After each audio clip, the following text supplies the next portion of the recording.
খুব সিরিয়াস টকশোগুলো গ্রামের চায়ের দোকানে মানুষ লম্বা সময় ধরে দেখছেন, কথা বলছেন, ইম্প্যাক্ট তৈরি হচ্ছে। তো আমি বরং আপনাকে কয়েকটা বলতে চাই। এক নম্বর হলো ঘাতক জেনারেলদের যে বিচার, এই বিচারটা তো অনেক আগে শুরু হওয়ার কথা ছিল, অনেক চড়াই উতরাই পেরিয়ে ইভেন যেদিন তাদেরকে ট্রাইব্যুনালে, আমরা যদিও ছোট ছোট মাইনর ইস্যুতে বলেছি এসি বাসে আনা কেন হয়েছে, বাট এটা তো হিস্ট্রির অংশ হয়েছে এশিয়ায়, যে ঘাতক জেনারেলরাও যে কোনোদিন তারা আজীবন ইন্ডেমনিটি পেয়ে যাবেন এবং সিভিল কোর্টে তারা যে আসবেন না, এটা হতে পারে না, এবং তাদেরকে আসতে হয়েছে। এটা একটা বিগ অ্যাচিভমেন্ট। আপনি দেখেন, আমি সম্ভবত মাহফুজ আলম যেই সংঘাতটার কথা বলেছে, এই সংঘাতটাকে চূড়ান্ত করবার জন্য অনেকে চেষ্টা করছে। এখন ধরেন যদি ফেব্রুয়ারিতে ইলেকশন না হয়, আমাদের প্রথম জায়গাটা হলো লাভটা কার? লাভ প্রথমত হলো একমাত্র লাভ আওয়ামী লীগের। কারণ এখন যদি এই ইন্টারিমকে বা এই সরকারটাকে ফেল করানো যায়, আপনি মনে রাখবেন এইটা শুধু কিন্তু ইউনূস সরকারের ফেলিওর না, কারণ তারেক রহমান সাহেব বারবার বলেছেন এই সরকারকে ফেল করতে দেওয়া যাবে না।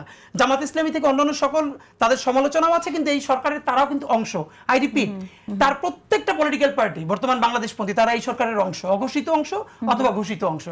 এর মানে যদি সে ফেল করে, তারপর ইলেকশনটা কি হবে? একটা সেকেন্ড ফেজে কম মুজিববাদী এরকম একটা সুশীল সমাজকে ধরেন আপনি গভর্নমেন্টে আনা হবে, 1 বছর রাখা হবে, এরপরে আওয়ামী লীগকে সুন্দর করে পুনর্বাসনের মধ্য দিয়ে এরকম একটা ইলেকশনের প্রক্রিয়া আছে এবং চিন্তায় আছে, এইটা মানুষ বুঝছে।